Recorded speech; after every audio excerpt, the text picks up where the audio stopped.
Hear ye. All persons having anything to do before the Honorable, the Justices of the Appeals Court, now sitting at Boston, within and for the Commonwealth. Draw near, give your attendance, and you shall be heard. God save the Commonwealth of Massachusetts. This court is open. Please be seated.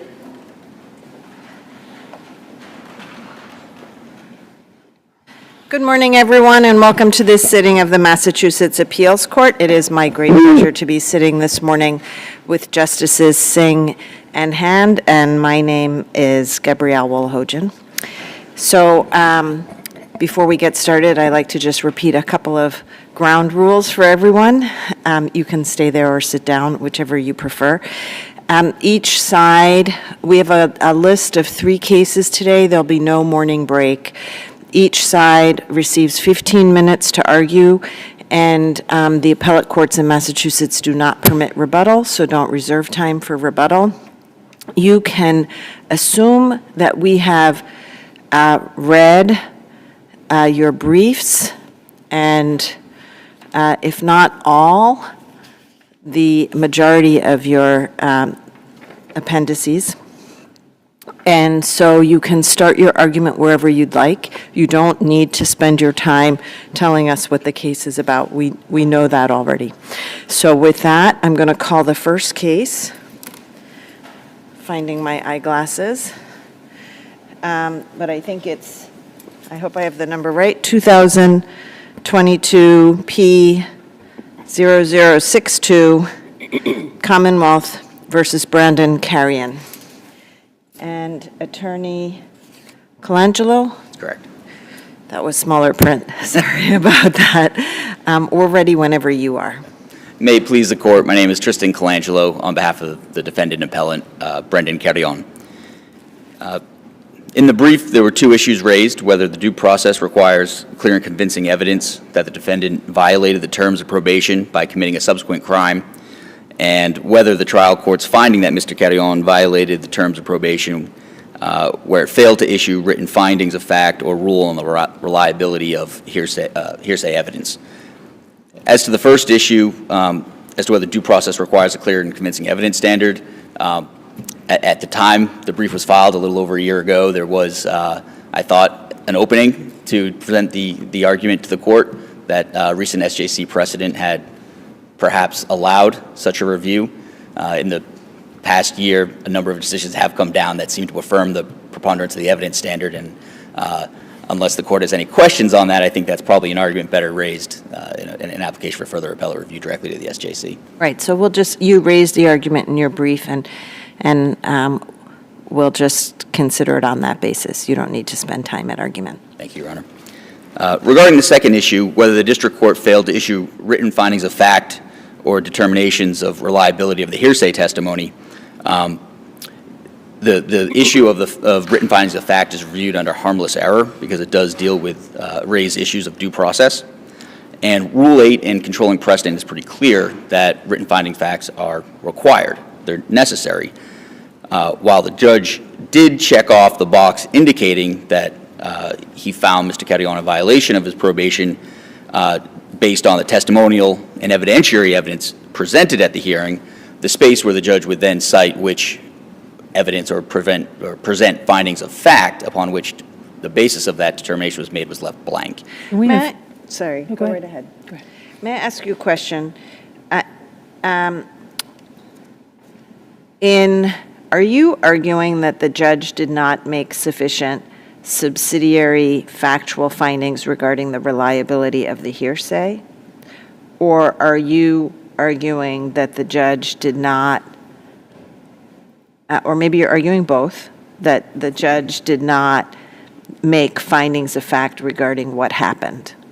It is both. I realized that when I was reviewing my brief, it seemed like the 2 issues blended together a little bit, but the argument is both, that there aren't sufficient findings. I mean, with respect to the first one, I'm looking at RA7, which is the probation violation finding and disposition. The judge did check off all the bases upon which the judge was relying for determining that the hearsay was reliable, and then added in that it was for Worcester police officers, correct? Why isn't that enough in terms of the findings for the reliability of the admission of the hearsay? Yeah, it seems like the judge here just did a wholesale adoption of everything, right? Everything presented was through these 4 officers. That's who's listed. Yeah, the judge could do that. Well, what it deprives the defendant of is the ability to look at which specific hearsay statements presented through which witnesses. This case was a little confusing because you had 4 different police officers, but they presented hearsay evidence of more than 4 other witnesses. So we don't have a good record of which witness testimony the judge is relying on to find that he was in violation of his probation. Okay, but that seems to me, again, going to the second piece, which is, are you contending that the problem is that he didn't make sufficient findings about what occurred, as opposed to the findings necessary to admit the hearsay? Right? So the judge has to make threshold determination to determine whether hearsay is reliable in order to rely on it. Right. Are you arguing he didn't make those findings? Because that seems to me a hard argument to make, given that he completed the section on the form. Yeah, no, I think I understand where Your Honor is coming from on that one, and the issue that jumped to mind is that there is some internal inconsistency in regards to whether the judge could rely on all of the testimony. And maybe that goes to your point, that's really a second issue problem, but for instance, whether the judge credited the victim's testimony that he didn't know who assaulted him. It seems to be that if the judge is crediting, considering that as reliable and relying on that, that would not support finding that Mr. Carrion was in violation of his probation by committing the crime. Right, so that seems to me not that the officers were not reliable, because you're in fact, that argument you just made seems to presuppose that the officer was reliable in reporting what the victim had said. I'm making the assumption based on what the judge found, wrote down that he found that the 4 officers were credible. It's just, you can't go beyond that and say, when one officer testified to what the victim said, as well as 2 or 3 other witnesses, to identify what testimony is the judge relying upon. I think the standard is that he needs to make a determination that this is hearsay within hearsay. So the witness that the officer heard it from, that testimony was reliable. Not necessarily that the officer presenting it was reliable when they were in the courtroom that day, but that the officer at the time they took the testimony from that recipient witness, that recipient witness's Why? testimony That's not was reliable. the recipient witness's testimony is not hearsay. No, because it was presented through the officer. The recipient witness never testified in court. There was no ability to cross-examine. It was just the officer presenting it. So I believe that. So is what you're asking for, why wouldn't the relief be that it's remanded for fact findings? I think that for this issue, I think that would be appropriate for reliability issues. What do you identify as this issue? The reliability issue. And it might be appropriate for the lack of findings of fact as well. The problem is going to be that this occurred nearly 2 years. I'm really struggling with your argument about that the judge did not make findings regarding the reliability of the hearsay. There's a section of this form where the judge made those findings. What are we to do with that section of the form? Ignore it?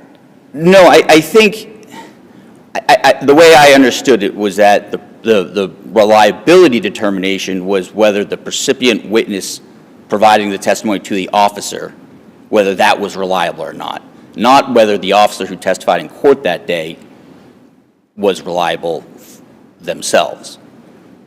I don't see anywhere in the record, whether it be the transcript or in this form, where there's a determination that the recipient witnesses provision of their observations to the officers was reliable. It says that the finding is based on hearsay evidence, and in making this finding, the court relies on hearsay evidence and finds that such evidence is substantially reliable, and then gives 6 reasons why. Mm-hmm. Yep, I was. Why isn't that enough? The argument would be that it doesn't identify which witnesses. But then he says 4 police officers. Which recipient witnesses provided that testimony to the officers?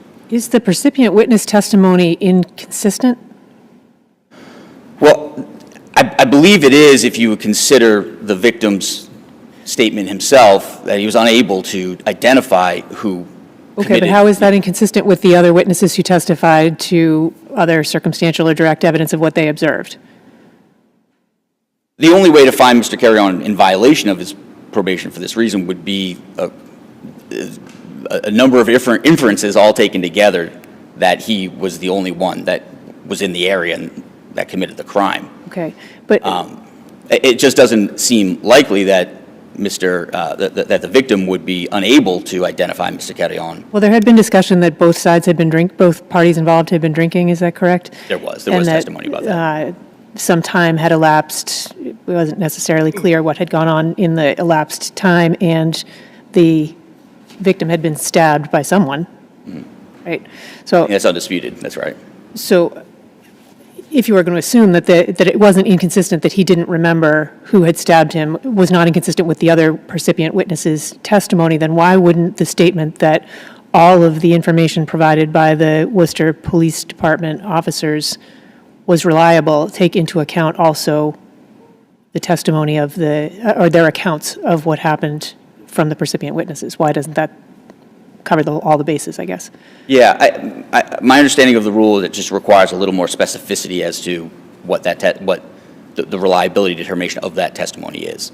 Obviously, the argument is that this form wasn't sufficient, but to the extent that the court's not. Counselor, isn't it, I mean, we have the record, we can take a look at it, we have the record, we have the findings, we can see if the judge's determinations are supported. Isn't it your job on appeal to present to us what is, the problematic piece of it?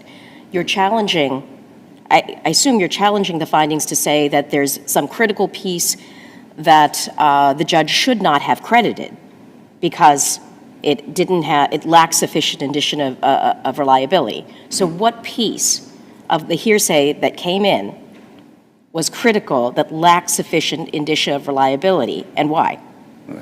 I should have mentioned at the beginning that the judge did make an error when he initially said that all hearsay was admissible, and that the argument would be you can argue the weight of it, but that it's all coming in. So it's sort of a combination of the fact that the judge first said that all hearsay is admitted, and then we get to this form and it doesn't provide the specificity as to which witness he actually made that reliability determination. So what shouldn't have come in, on your view, that the judge was wrong in stating that orally, that all hearsay comes in? What hearsay should not have come in? Well, this is, I think, goes to the problem. That's why the due process clause is implicated, because it makes a job on appeal extremely difficult to know what the judge relied on, what he did not rely on. But he relied on everything. So the assumption is that if you relied on everything, what would the problem be? What should he not have relied on? Yeah. I don't have that. I don't have a great answer for that. Do you think that, the standard of prejudice that you articulated in your brief was harmless error, right? So I think this is related to Justice Singh's question. What's the harm? What's the appreciable harm here from the lack of findings if there's no contradictory evidence? In other words, the evidence is not in conflict. Because the only thing you've identified is the victim saying, I couldn't tell who stabbed me, and everyone else could, so that's not really a conflict. So can you please tell us what the prejudice is? Yeah, there might be a slight difference between the standard for the reliability determination and the failure to put, for written findings.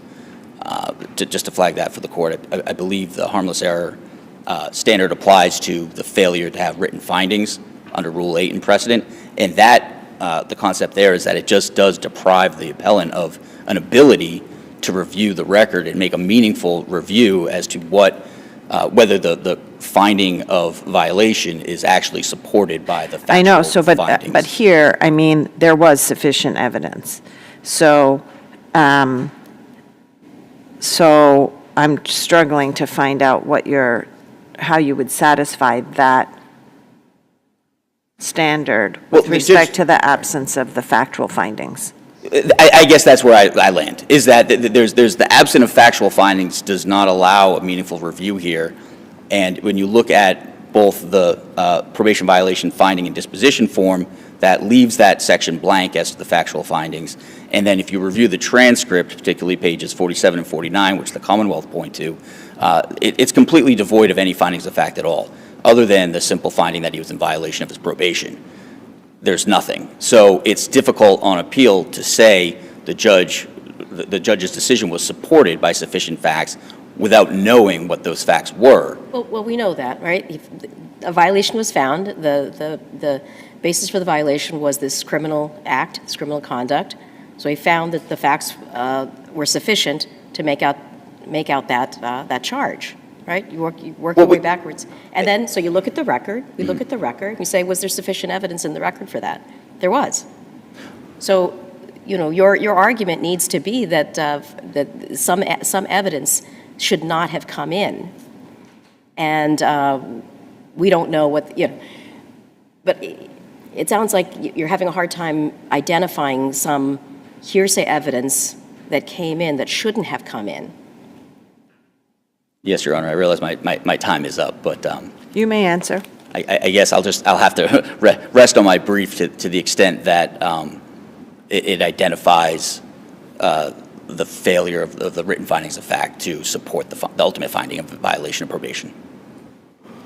Thank you, Your Honors. Well, let me see if there are any further questions. No. All right, thank you. We have your arguments.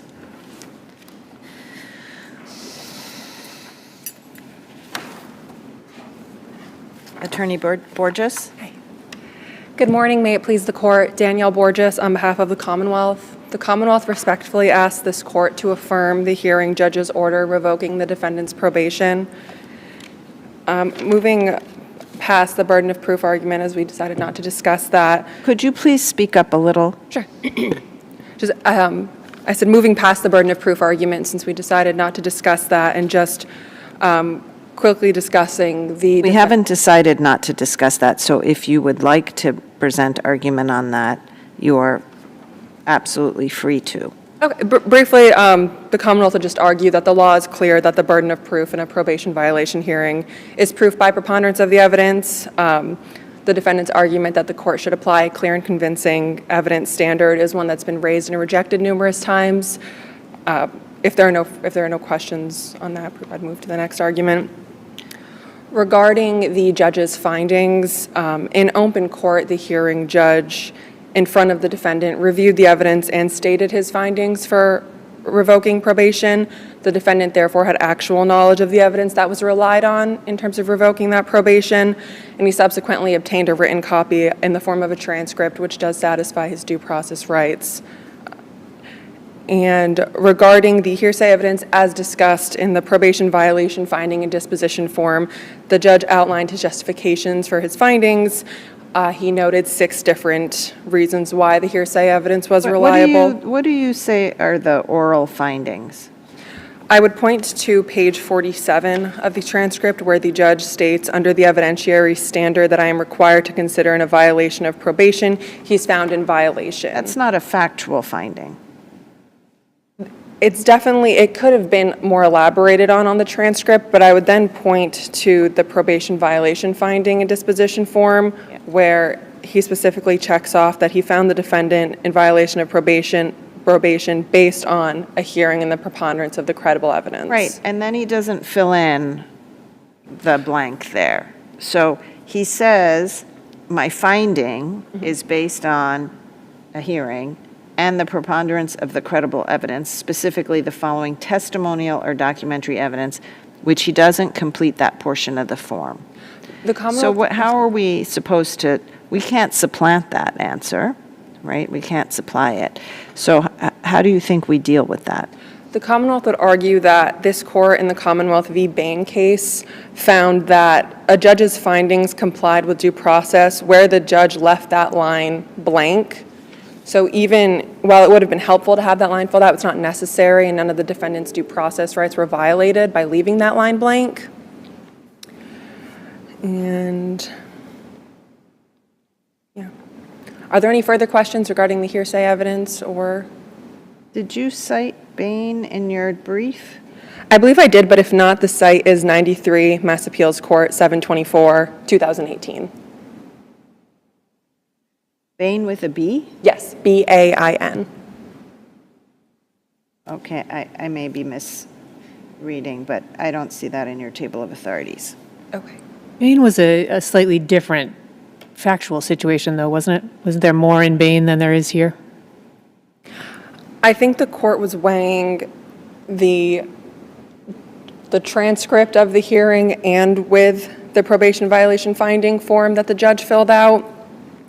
I think that here with the form, it satisfies the defendant's due process rights. I would also, for persuasive authority, point to Commonwealth v. Roman, which was 102 Mass Appeals Court, 1118, which was unpublished April of 2023. The Commonwealth did not cite that in their brief, but in preparing for oral argument, I found the case that stated that the defendant's due process rights were not violated, even where the judge didn't mark anything on the probation violation form. It still found that his due process rights weren't violated. Do we know maybe the judge made oral findings on the record in that case? I'd have to go back and search. I'm unsure if they were. And again, yes, I think that the judge could have made more elaborate oral findings, but ultimately the defendant's due process rights weren't violated. Are there any further questions?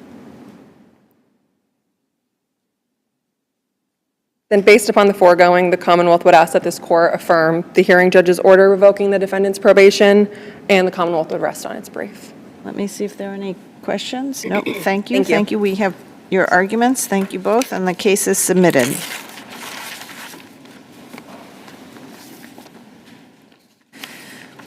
Our next case is 2022 P0596, AC versus WJ. I'm going to remind everyone that the case is partially impounded, which means that we should avoid using the parties' names and any other identifying information. All right, so Attorney Miller, you're appearing for WJ. Yes, Your Honor. Good morning, Your Honors. May it please the Court. Thomas Miller for the defendant appellant. The harassment prevention order in this case must be vacated because the fundamental requirement of the statute that the plaintiff identify 3 acts of harassment was not met here. In order to find 3 acts, the judge must have relied either on the defendant's public online speech that's protected by the First Amendment and by the Massachusetts Declaration of Rights, or on the actions of third parties that the defendant neither intended nor caused and that can't be in any way attributed to her. Neither of those things qualify as harassment under the statute. Allowing this harassment prevention order to stand could have a serious chilling effect on online speech. The internet is the center of speech in our society. Reviews of businesses and products and accounts of personal experiences are ubiquitous. We probably all read them, rely on them, possibly create them ourselves, and the First Amendment protects that. Restraining orders should not be used to retaliate and silence that kind of speech online. I do want to represent to the court that this restraining order is no longer in force. It expired early last month. And otherwise, I welcome the court's questions. Does it matter that it's expired?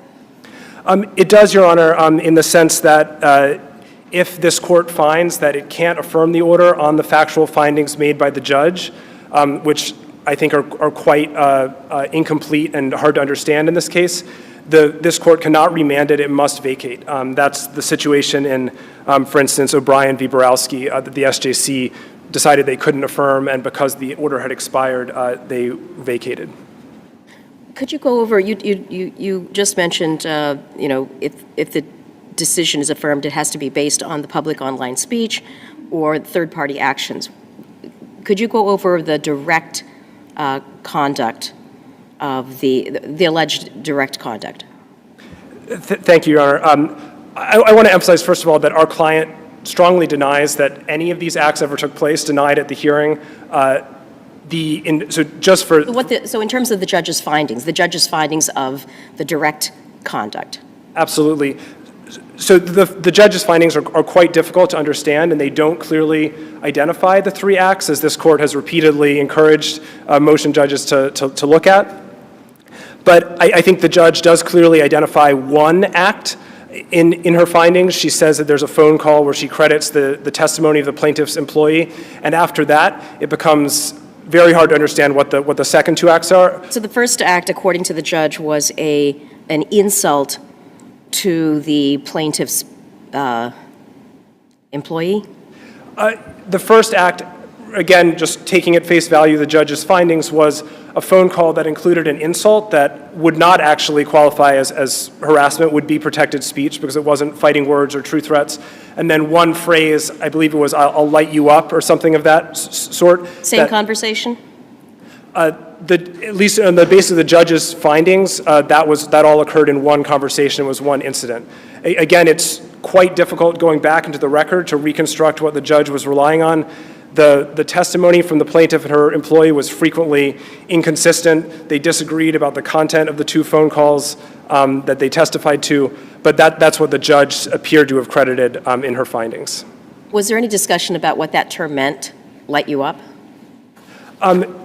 Your Honor, I believe, going back to the transcript and the testimony of the employee, he seemed to say that he interpreted that to mean with lots of false reviews online, so he didn't even interpret it as referring to physical violence, but otherwise that term remained totally unclarified in terms of its meaning.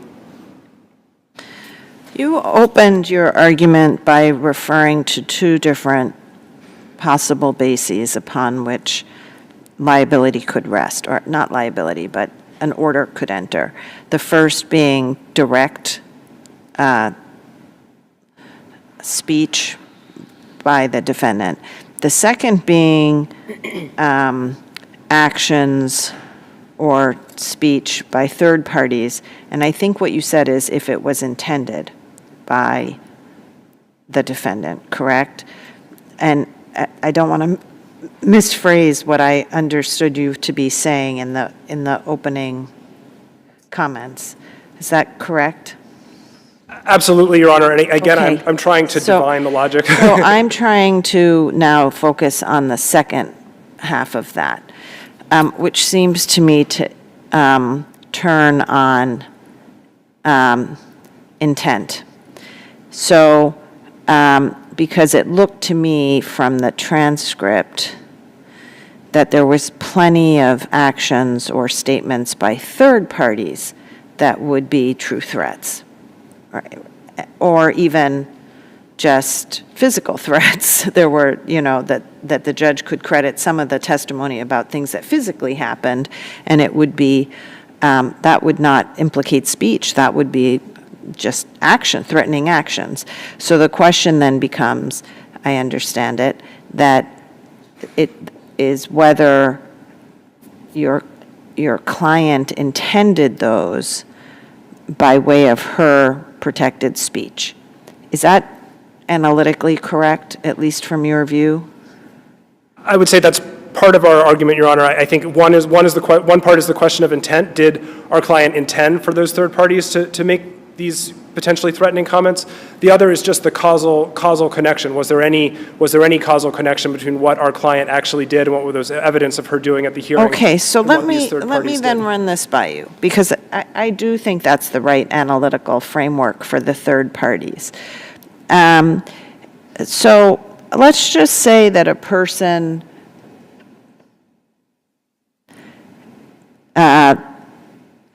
says, go deliver a flower to person A. And then it turns out that 6 people show up and threaten person A with a knife. And then the person then posts another statement and says, go deliver a flower, another flower to person A. And the same thing happens again. Can't the judge properly infer? Oh, and I left one thing out of my hypothetical, that the person knows the response that the first postings elicited. Okay? Why can't the judge infer that when the person knows the response that's elicited from her postings, that when she reposts the same thing, that she intends for that response to happen? So if I understand the hypothetical, Your Honor, you're suggesting that what the culprit is doing is using some kind of code or giving some kind of... Even if she doesn't understand the code, but she can see the causal link between what she's doing and what it is resulting in. Your Honor, I would say those facts are extremely different from the facts that are presented here. When our client became aware that there were false reviews being posted, not threats, just false reviews, she immediately posted another video explicitly and sincerely instructing viewers to not do so. So I don't think there's any... But then so the one thing that video definitely demonstrates to me is that she knew the reaction that, let's just assume even inadvertently, she precipitated by her first posting, right? So the news has gotten back to her that for whatever reason, when she's complaining about this business, it's provoking a sometimes violent reaction. Okay? Let's just say that could be fairly found from the evidence. And then there's the post where she says, don't do this, but she continues, that's not the only thing she says on that posting. She continues to repeat her negative view of the business. And then she has subsequent posts in which she goes on not only with the business, but with the information that it's, court records, things like that. So why couldn't the judge infer that those later statements were posted with the intent to elicit the same kind of reaction, which seems extreme? I mean, the numbers were huge, right, of the people who were looking at these videos. The answer, Your Honor, is the First Amendment, that she can't be held responsible for commenting on her experiences with the store. Unless, as I said, her intent in doing that, right? Because this is why I asked you originally if the test is, if the intent in exercising that speech is to elicit, is to cause the third parties to take some non-protected action, right? So you can't say, please deliver a rose to A, person A, if you know what's going to happen is people are going to show up to stab person A. Your Honor, I would first, several responses to that. I think first, the intent requirement in the statute is incredibly strong. It's a double intent requirement. It requires malice, first of all, and then an intent to cause fear or intimidation or harm. That's a very strong standard to meet, and there would need to be, I think, more circumstantial evidence, more instances of, say, the multiple iterations of the saying, send him a flower, and then the violent response to establish that. And that's kind of circumstantial evidence was just absent here. And I think, second of all, I don't think that the intent requirement exhausts the constitutional protections that are afforded to the defendant's speech. The defendant was caught up in this very troubling situation, and she had a constitutional right to discuss that online. And the reactions of others and what others do in response to that just doesn't take away or affect that basic right for her to comment on her experiences with this business and with the court system. That's a paradigmatic example of free expression and comment on an issue of public concern. But doesn't context matter? I mean, you're asking us to look at each post and its content without looking at any of the history or the context in which they're taking place. Your Honor, context absolutely does matter in interpreting the posts, and the context here is that the plaintiff and the defendant did not know each other. They encountered each other in person, actually just once, according to the record, at an entirely cordial evening. They spent, together at the same business.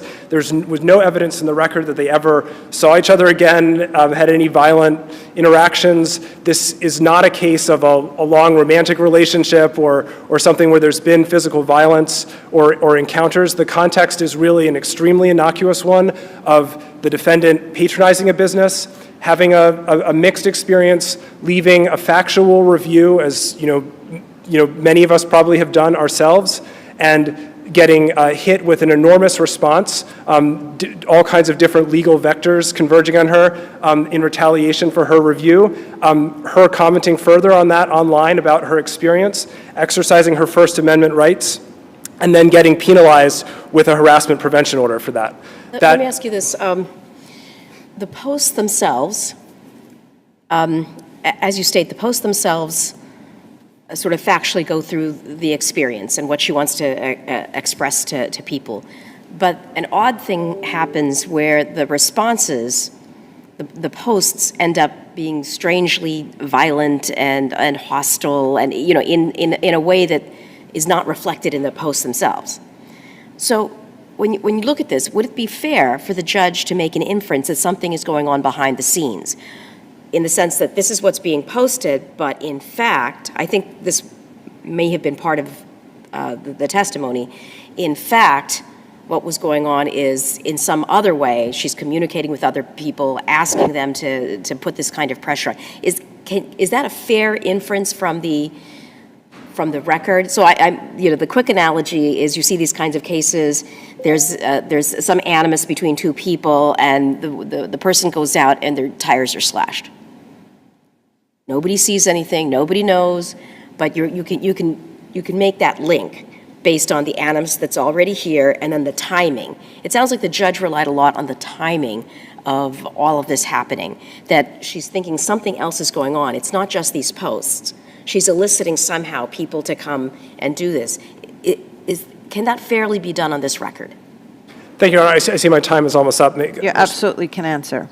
So, Your Honor, the answer is no, and I think there are two reasons for that. There are two reasons why that inference wouldn't be reasonable and permissible in this context. The first is the judge really relied on the idea that there had been this outpouring of tons of reactions, violent reactions. I think it is worth looking carefully at what the record actually does support in that. There was a small number of posts that were submitted as actual exhibits.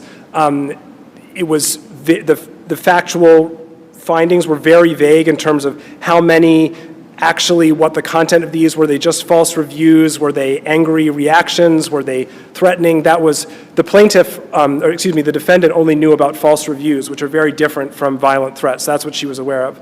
The second point I want to make is, even crediting that there was this huge outpouring, there's just a big factual gap there in terms of inferring the existence of some kind of communication or arrangement of which there was completely no evidence. And There's the evidence that the officer described the situation to her and asked her to stop and take her postings down. And so when she decides to disregard the officer's request, why can't certain inferences be made about her intent?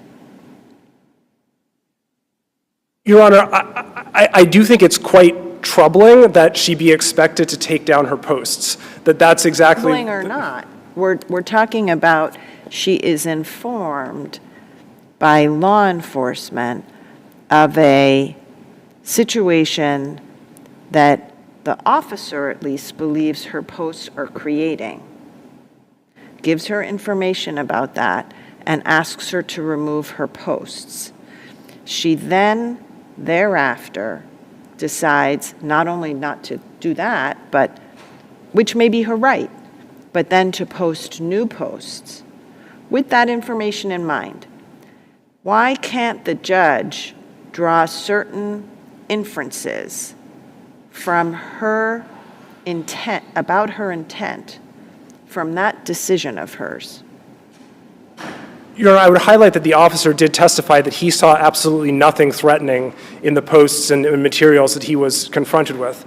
And I believe in one of the videos, the defendant says something like, she represents that he said something like, this is going to be really complicated or bad if you don't take them down.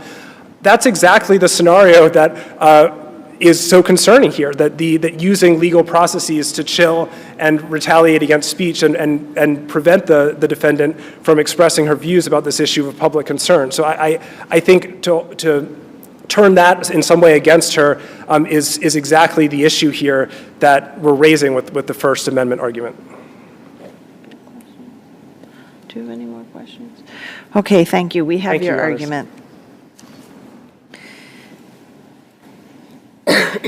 So because we've impounded the case, I'm going to, I mean, no disrespect, I'm just going to call you Ms. C. Okay. Yes. Okay. Your Honors, thank you for taking the time to hear my side of things. Part of my attire, I'm in between houses right now, so I apologize. My attire doesn't match the severity and the seriousness I take this to portray. So the way that this case happened was there's one very important part that I want to be very clear. I totally believe in freedom of speech. I totally believe in, your opinion of your experience at my studio. I had no issue with her sharing her experience. However, she forgot to leave out one important factor, was that she was discriminatory towards my staff member, which is why we respectfully asked her not to return to the studio. The only person in the history of my business of 10 years that I've ever asked not to return. And it was because she did use this one specific word, which was very discriminatory and also accurate of my employee. So when, all of this began, it would be impossible for me to describe the amount of chill and the amount of fear that this instance put into my life. Never had any issue with her expressing her opinion on the studio. That was perfectly fine. But as you mentioned with that whole Rose example, the outpour of events that occurred after that was horrific.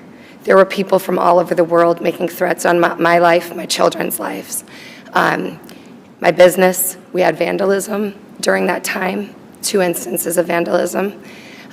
So I, of course, called the authorities, and I explained, I said, I'm not positive that it's her that's doing this, but this vandalism, but it seems pretty connected.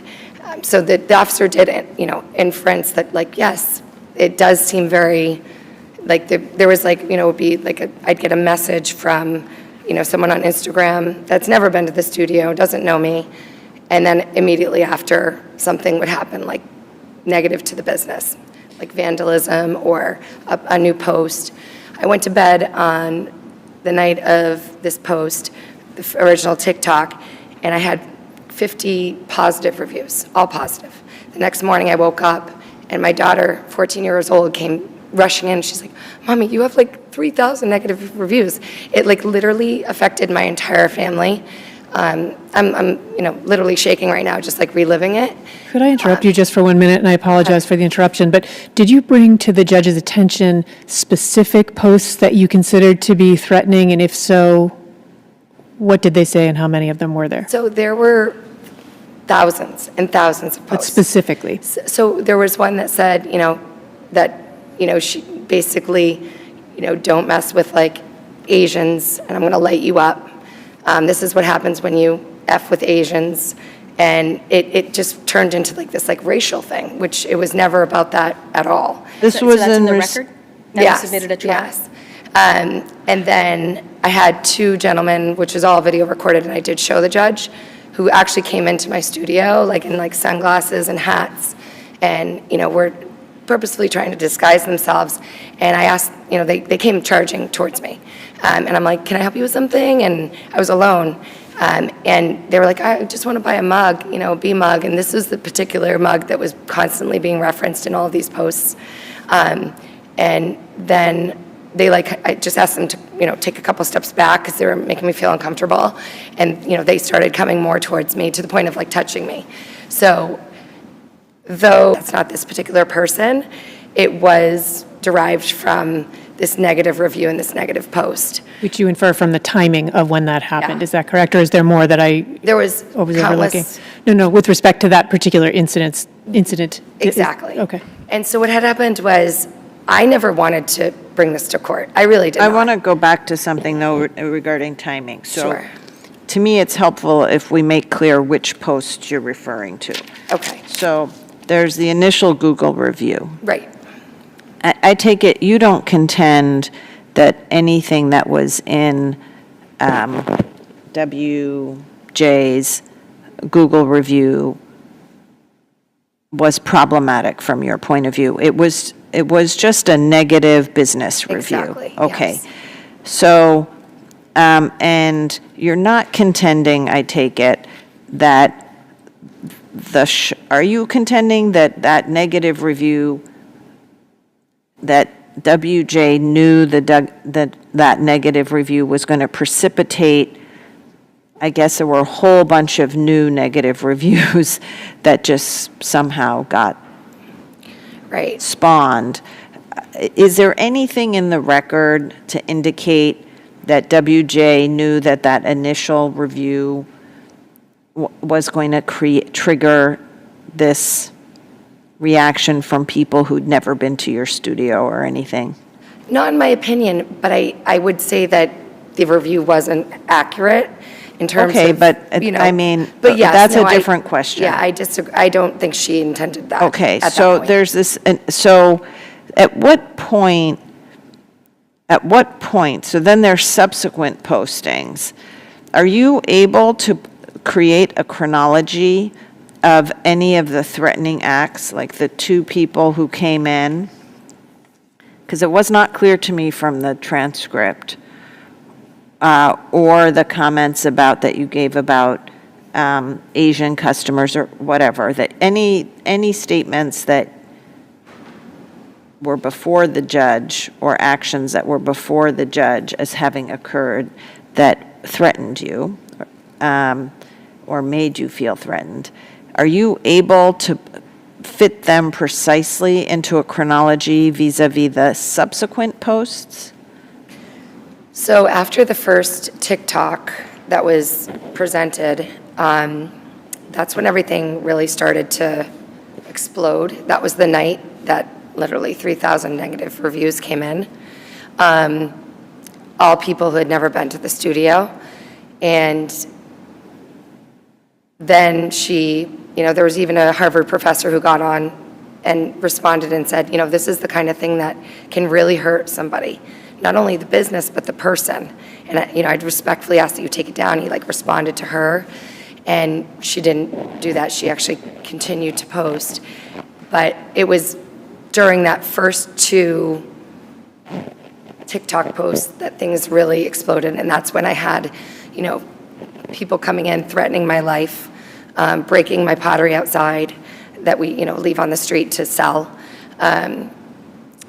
There were just countless phone calls, fake appointments made, time-consuming events that were not business-related at all, not accurately, not accurate business dwellings, like appointments, reviews, just the fear. We had to shut down for the day after she posted the initial review because there was so many threats for my life. Just people stating that they were going to come The initial review being the Google review. No, initial review being the TikTok. And then the second one sparked even more, to the point where I did have Google involved. I got Google's legal team involved, and they did remove all the posts and blocked my account from being reviewed for a year.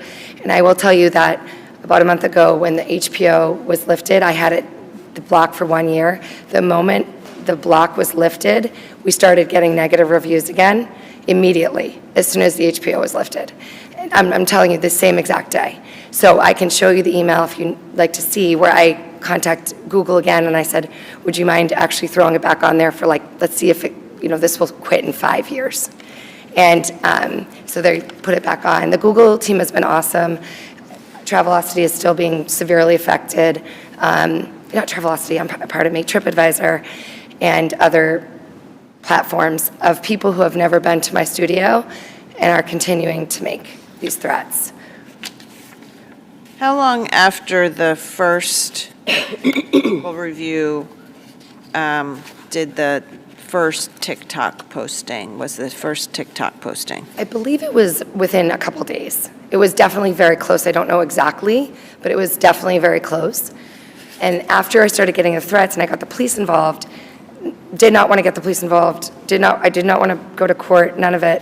The police officer respectfully asked that she take down the TikTok. I had no problem with her keeping the Google review up. No problem with it at all. In fact, I responded in what I always do when I get a negative or positive review. And then she didn't. She decided to keep it up. And that's when it just kept snowballing and escalating. The threats continued. And then finally, because of the fact that Google worked with me, these things happened. But I have subsequently had to take down my Facebook account for my business because of the way that Facebook they don't delete things. Like it's very difficult. So I've had to take action in taking down my Facebook for less visibility to my business. And, it's been quite a traumatic experience, to say the least. And I found it interesting that the moment that the HPO was lifted, they already started to come in, which was like to the exact date. You understand that the statute requires 3 acts? Yes.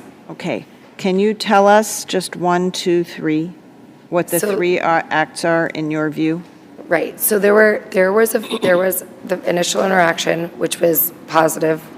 That I'm going to tell you how. I'm going to ask you, it helps me if you can just answer succinctly. Yep. 1, 2, 3. What was the first in your view? Yeah. So the first one was when she called my employee. The telephone call. Correct. Okay. The second one? Second one was when she came and she picked up her pottery, and she used that exact same word. I think it was her brother who ended up walking towards the door. She did not pick up the pottery. So when her brother came, he made a comment on her behalf and said that, when did you... Are you able to tell me where in the trial transcript it says that the brother said anything? Because I didn't see that. It was definitely expressed to Okay, the so your judge. second act is when the brother came to pick up the pottery and used the same word. Correct. Okay. And the third? And the third was what the judge viewed as the TikTok videos where she outwardly Right, gives but we me can't public use them info. as an aggregate, so I'm going to ask you to say what's the third. The third are the TikTok videos. All of them continued. together? Correct. Okay, now if I had to ask you to identify one? I would say there was 4 of them, and I would say between 2 and 3 were the most, I can't decide between the second and the third. What was it about the TikTok video that So you're saying? she gave personal information about me, multiple examples of personal information, of harassment, intentional, trying to disparage me to the world, knowing that, millions of people were viewing this. But you understand, we have the video, so we can look at them. Yeah. But So- what I'm uncertain about is what What is it within those videos that you're pointing to specifically? Bringing up the fact that I was going through a divorce at the time, bringing up the fact that I was in a legal situation that stemmed from my divorce with a judgment on my home. Just irrelevant information that have nothing to do with her experience. I'm more than happy if it had everything to do with the experience, but it was the fact that, she was attacking me personally, bringing up, information about me that had no relevance whatsoever to her experience at the studio.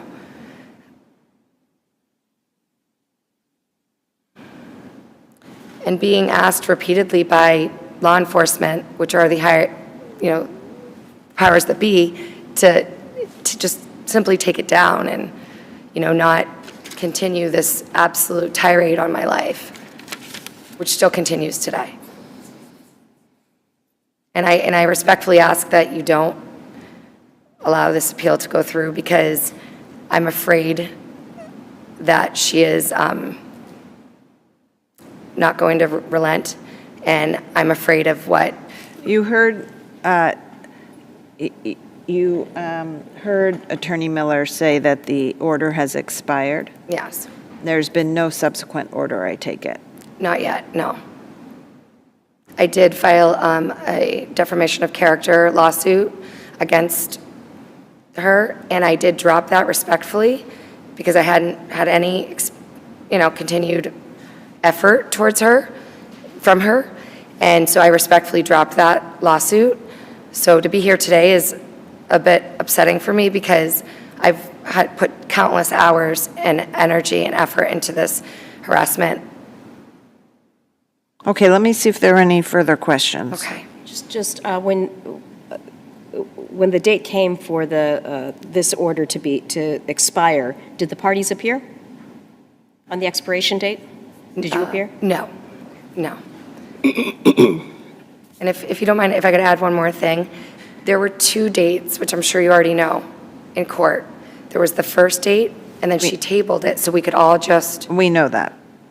and that didn't happen. Yep. So your time is expired. you. I'm going to see if there are any further questions for you. No. Okay, seeing none. Thank you. Thank you very much. We've been helped by both sides' argument in that case, and the case is submitted.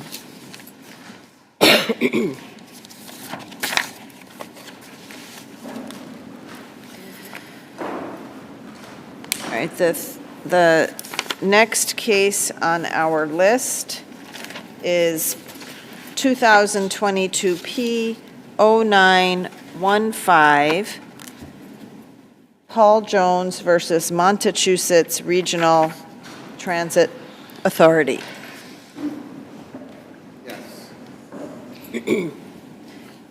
And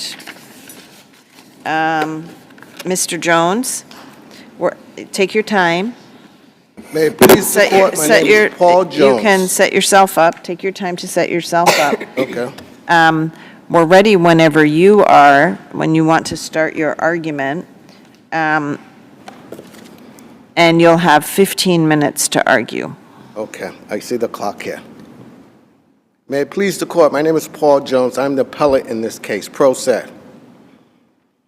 This case, I'm asking this court to remand this case to the lower court with instructions that the Title VII cannot determine if an individual is an employee under Massachusetts Wage Act. This case is about the Massachusetts Wage Act. I worked for the appellees for 3 years, a little over 3 years. For 3 years, I never took a day off because of their rules.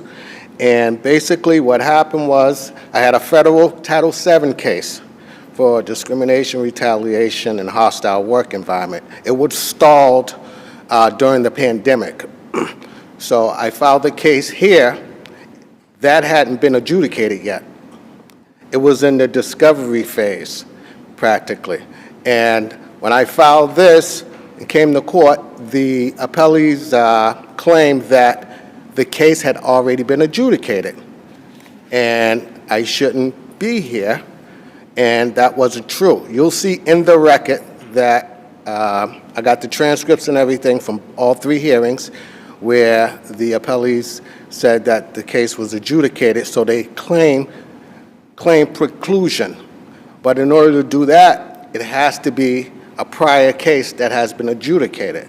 It wasn't done so. It wasn't. And the Wage Act is clear. There's no shifting the burden on the plaintiff when a plaintiff files a Wage Act case.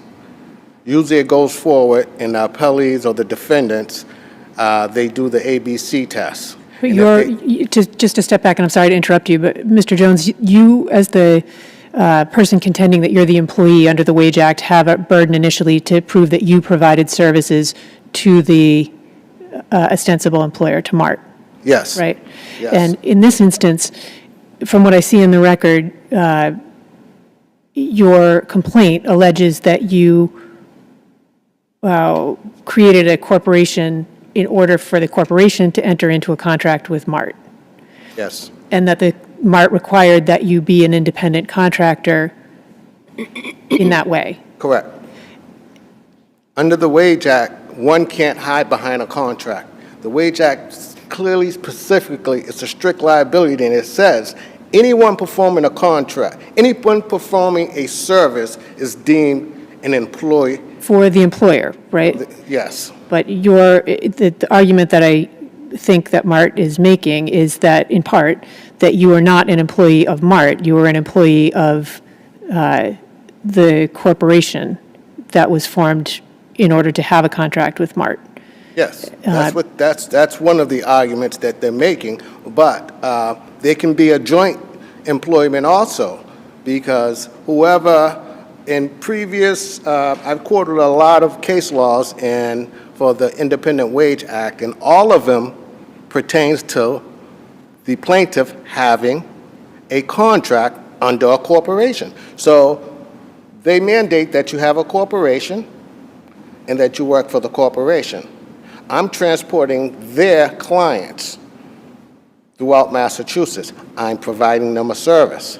The Wage Act says once you provide them a service, and I'm also providing the corporation a service too. I'm providing both.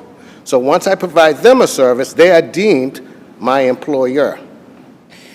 So then, if I can jump ahead, and maybe this is jumping ahead too many steps, and if so, I apologize for cutting off Okay. the argument you were going to make. If we assume that you made your preliminary showing that you provided services to MART, then the burden shifts to MART to rebut that with the ABC test. Is that what your argument is? Am I following that? Well, the So first far? argument is I'm an employee because I provided a service to them.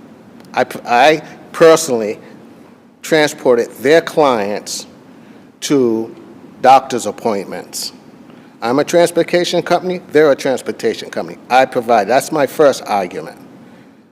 And what was the question? So the way I was understanding the test was that the initial burden was on you to prove that you provided services to MART. Then MART had the obligation, and that's where the ABC test came in, to prove 3 things, all of them. One, all of those 3 things. Yes. And so my looking at what was decided in the federal court, that determination that you were an employee was based on essentially common law principles about control. Is that right? It was based on Title VII, which is a federal statute.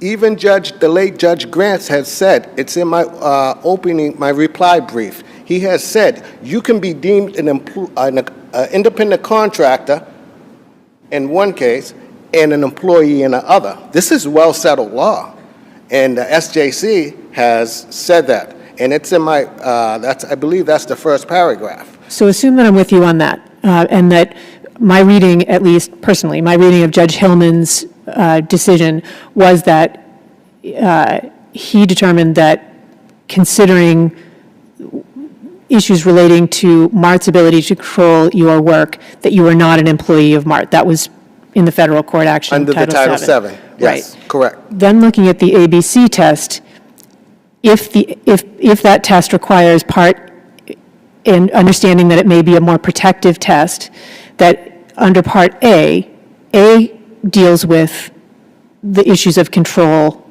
in a way that arguably is parallel to the way that the federal court dealt with the Title VII issue. If A were off the table, then what is your argument about Mart's ability to prove B and C of that test? In other words, I'm asking, I understand. would the motion to dismiss have been properly granted if only A were Okay. decided? So they still can't clear the hurdles of B and C. B says the service is performed outside of the appellee's course of business. Their course of business is transportation. They're a transportation company. I'm doing transportation for them. So they have to consider me an employee. They cannot overcome the hurdle. Even if we assume that the Title VII control issue, one, give it to them. They can't overcome B. C, an individual engages in his own independent established business. Under the contract that I was working for with Mott, I was not allowed to transport any other individuals from another contract while I had their people in the car. I didn't see that in the contract. Can you please point me to the paragraph? Sure. I copied and pasted that whole, I'd like to see it in the Yes. contract. let me see, let me go to the,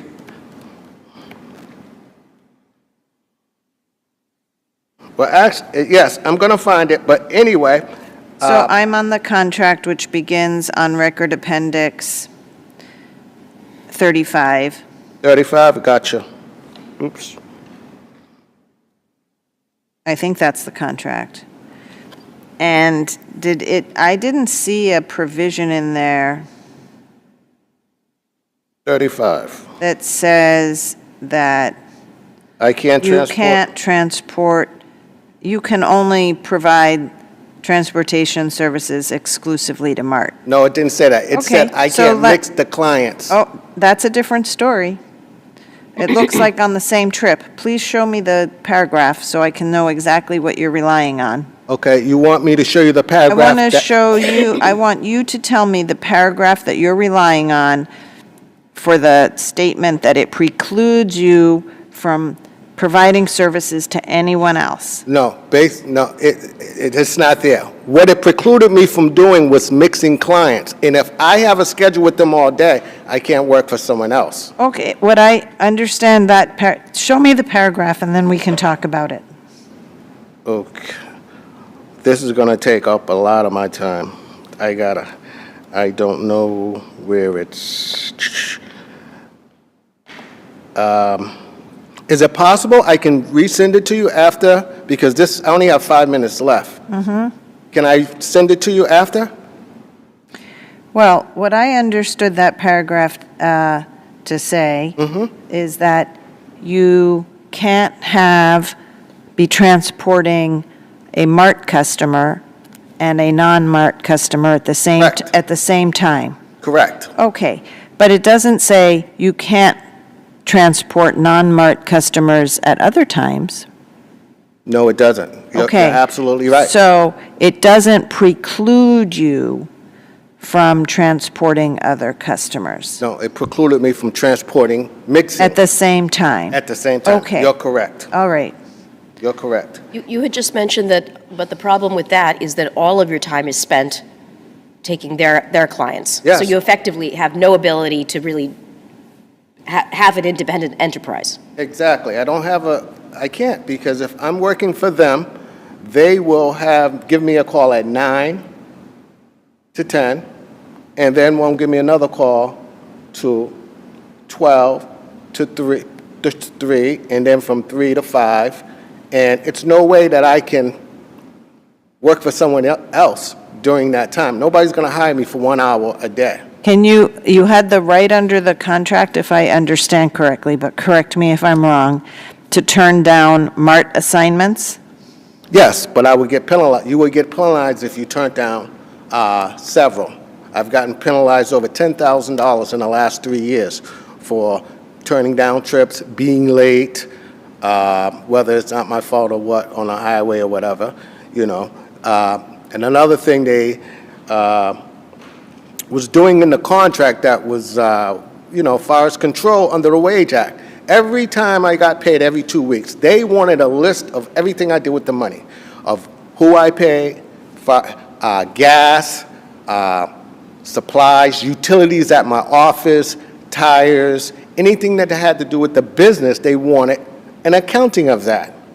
Their rebuttal to that was, well, we said that in a contract, but we never asked him for it. Yes, you did.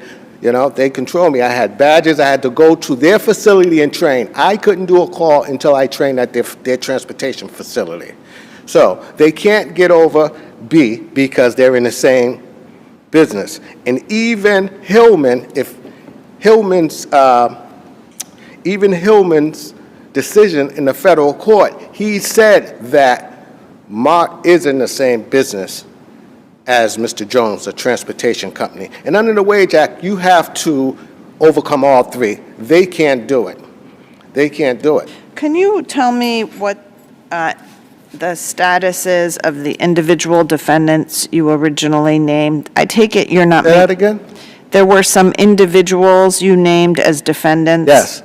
But they're not part of this appeal, is that correct? Yes. You haven't made any argument with respect to them? Well,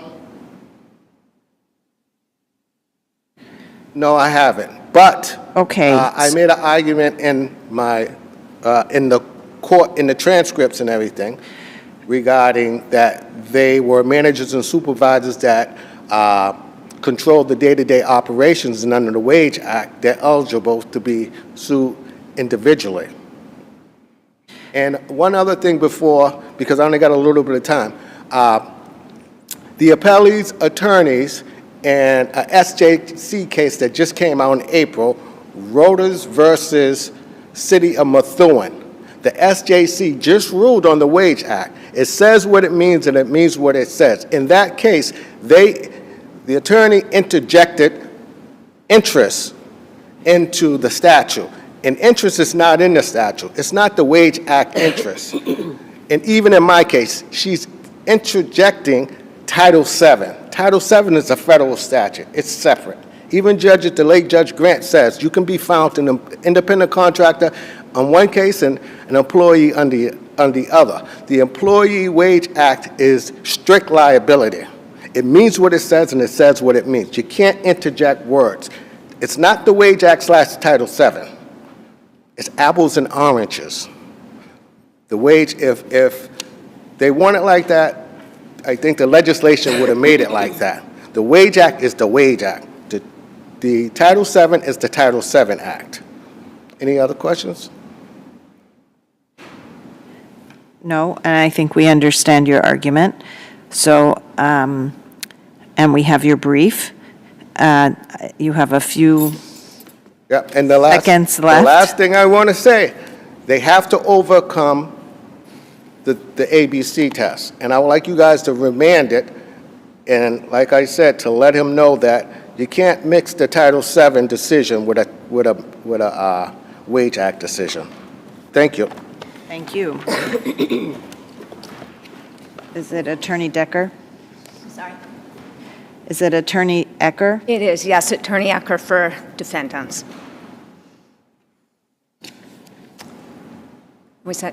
May it please the court, I'm Deborah Ecker for the defendants. Mart, is my understanding, is the only defendant here today. But why do you say that? Because I believe, and I'd have to check because I hadn't thought about that till you raised the question, but the Wage Act can only be brought against the employer. I don't think that's correct. And I didn't go to research this, but I have had cases where individuals were named as defendants and I believe had liability individually under the Wage Act. I will double check that, but I'm puzzled because it looks like all defendants were dismissed below.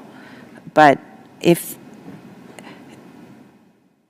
we were to, well, maybe we'll just get to that bridge however we get there. But there was, it doesn't, who did you file an appearance on behalf of? All of the defendants. All of the defendants. All of the Okay, so defendants. let's assume that they're before us. Okay. So what we're talking about here is the violation of the Wage Act. And so what my brother has argued is he's an employee versus an independent contractor. By law, he is neither. We are a transit authority established by statute. By statute, we cannot employ transportation. I didn't see that in the statute, so I'm going to have to ask you to give me the specific language. I understand it's in Chapter 161B. Section 25, which specifically says, Okay, so let me just get there, please. You're probably way ahead of me. 161B. Go ahead. Section 25. yes.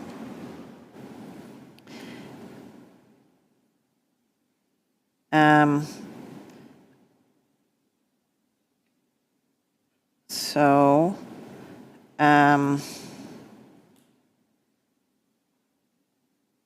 so you are, it's amazing how far off base I can be.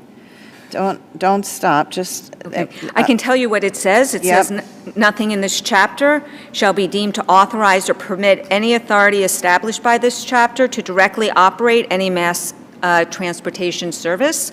So the transit authorities that we represent, this is a little bit different program. This is transporting Commonwealth of Massachusetts clients, but retain companies by contract who then provide the transportation, provide the employees, whether they be under those contracts that they have, the transportation providers have, whether they be employees or independent contractors. It doesn't preclude the MART from having employees. MART has employees, they Right, name and it doesn't defendants. preclude, I didn't see that it precluded MART from employing people as drivers. I can tell you that that's how this has always been interpreted By by whom? by the transit authorities, and I believe I don't have a case for you. I didn't see any citations in your brief. I just saw this language, and it wasn't clear to me that I did see the language that you read, but I didn't see that the statute precluded MART from employing people as drivers. So the language that we're relying on, they cannot directly operate any mass transportation services. We cannot provide the transportation. But these are not really mass transportation services, right? These are individual clients being transported from one place to another? So what MART is basically the broker between the Commonwealth of this program. The Commonwealth of Massachusetts clients need transportation. And so MART is basically brokering, right? Connecting them with transportation providers. Right, so that sounds different than operating a mass transit authority or system. Doesn't sound like that's what you're doing. Not under this program, no. Right, so I don't see then how Section 25 would preclude finding someone to be an employee of MART. It would preclude that from finding that a driver is an employee of MART. MART has employees, but not drivers. It appeared from the reply brief and the materials attached to the reply brief that MART does have employees who are drivers. They do not. All Okay. of the transportation, So in any event, I don't think, at least at this stage, any of this matters, because it's a motion to dismiss, we're confined to the allegations of the complaint, and I don't even think we reach any of that yet. So I'm going to assume that, just for my purposes, okay, I'm going to assume for my purposes that I don't think, well, I'm going to ask a predicate question. Do you believe that the judge below decided the case on res judicata grounds? I do. Okay. So I'm going to ask you just to assume that that was incorrect. Just assume. I'm not asking you to argue that, I'm just going to ask you to assume that that was incorrect. I then take it that you are arguing that nonetheless, the complaint was properly dismissed because it fails to state a Wage Act claim. Correct. I'm wondering how, on the basis of the complaint alone, you get there. Plaintiff has admitted that he works for CCRD. He is the director of CCRD, which is the company that has the contract with MART. The contract, and plaintiff admit, he submits rates. Whatever the rate may be, MART doesn't control that rate. Plaintiff can accept or decline assignments. Plaintiff can work for other companies. He cannot mix, in answer to your question, he can't mix clients, meaning he can't transport one of the MART, assignments with, let's say, I don't know who else, would call, almost like an Uber, right? Would call the Uber. You can't mix, but you can certainly work for another company. They get to set the time that they work. Plaintiff had wanted to work, and I'm forgetting the exact hours, 9 to 3 or thereabouts. MART transports a lot early in the morning. That's up to plaintiff. So it's our contention, even based on the allegations contained in the complaint, you're not an employee and you're not an independent contractor. Your employer is CCRD, the company that had the contract with MART. But why is it, if we take the allegations of the complaint in the light most favorable to the plaintiff, as we must, that it doesn't allege that the purpose of this contract was to make someone who's actually an employee look like an independent contractor? Putting the statute aside, they're not in the same business because we're brokering rides. We're not transporting, but that, I guess, would go to the allegations and complaint. We'll take them.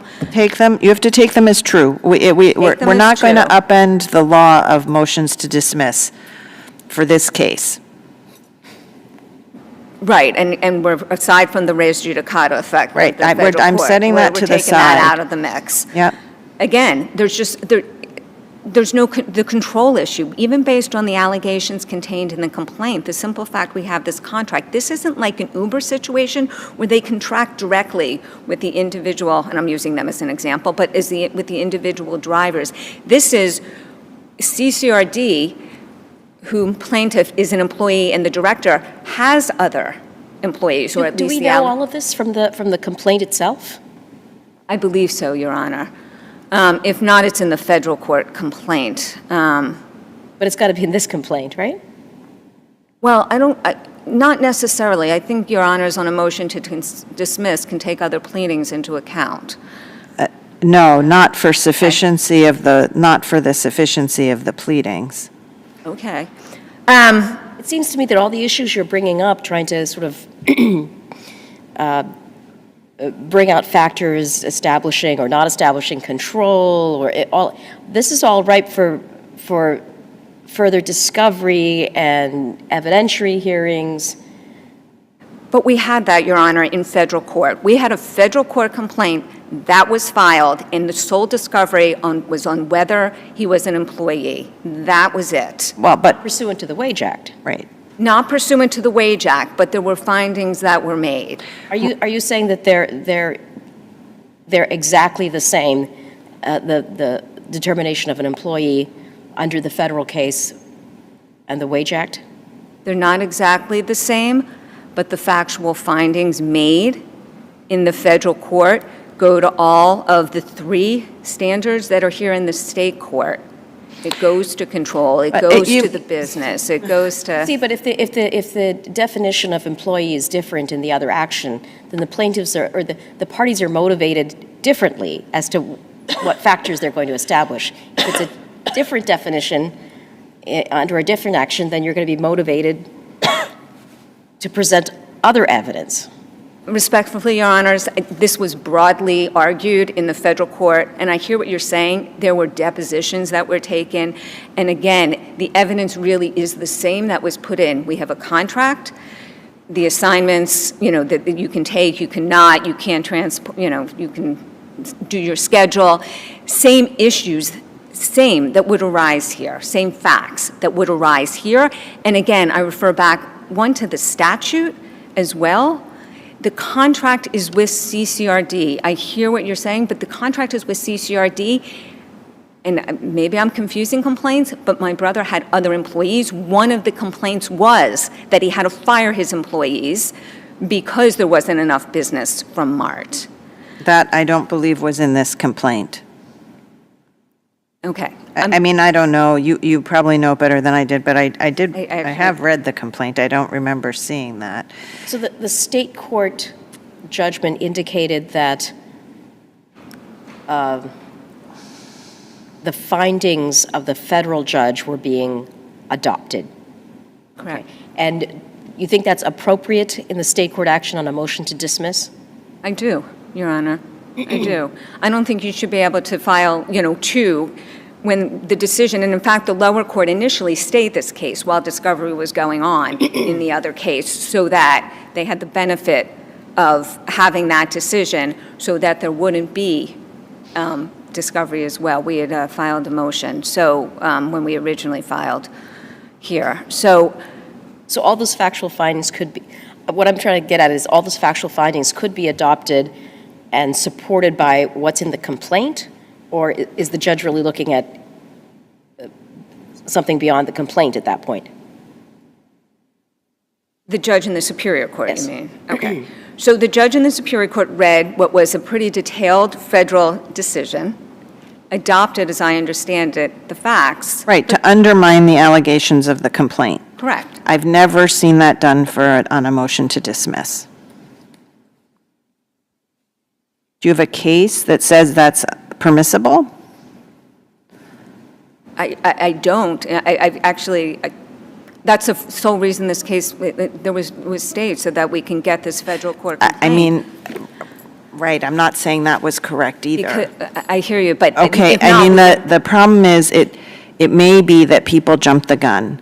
This all may be ripe, as Justice Singh suggested, on a dispositive motion of a different sort, like a motion for summary judgment, or where the question of then, Your res Honor- judicata. Sorry. But, it's difficult when you have to accept the pleadings, the complaint.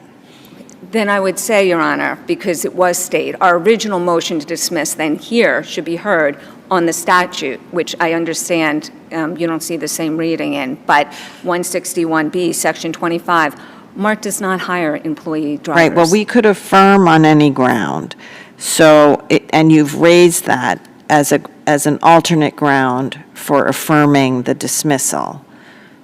And that's why I asked you about it up front. Yeah, no, I appreciate that, Your Honor. But yes, if we go back, that's what we would do. We would file, again, a motion, I guess it would be, I don't know what it would be called, motion to dismiss or motion for judgment on the pleadings based on the statute, that we don't, and we can't by law, hire.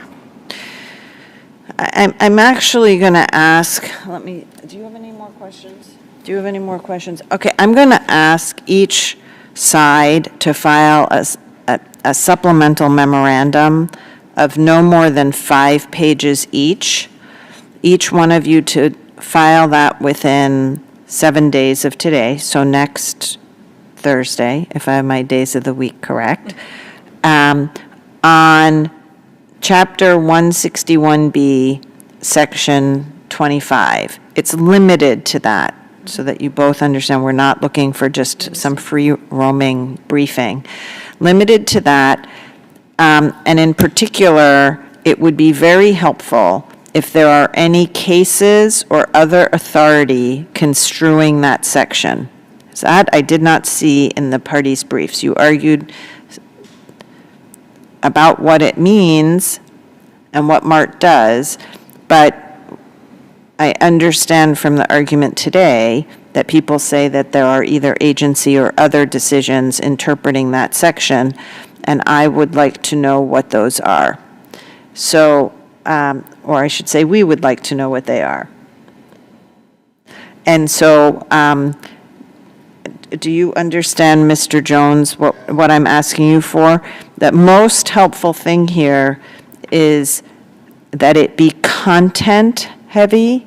This is a short submission, and not so much argument, right? So because we go and look at those authorities that you give us, you can, of course, include argument, but please don't make it just argument. We're looking for authorities, Understood. okay? Sure. Sure, of course you can reference the, but you see, what I'm asking you here is for a supplemental memorandum of law, that where I'm looking for decisions. And if you think that in explaining those decisions, you would like to tie it to the facts of this case, of course you may. But what we're really looking for is some help with understanding Section 25 of Chapter 161B. Does that? Right, if there is any. I don't know. Understood, Your Honor. Okay? Understood. So thank you very much. It's a very interesting case, and we've been helped by both sides' argument. So with that, the case is submitted. Thank you, Your Honor. And before we go on our adjourn for the day, this is at least this panel's last sitting in the John Adams Courthouse this term, and I want to take the opportunity to sincerely thank our court personnel for helping us throughout the term and today. It's been, I think, a real, it's been a tough year in a lot of ways, and we really appreciate the help. Thank you.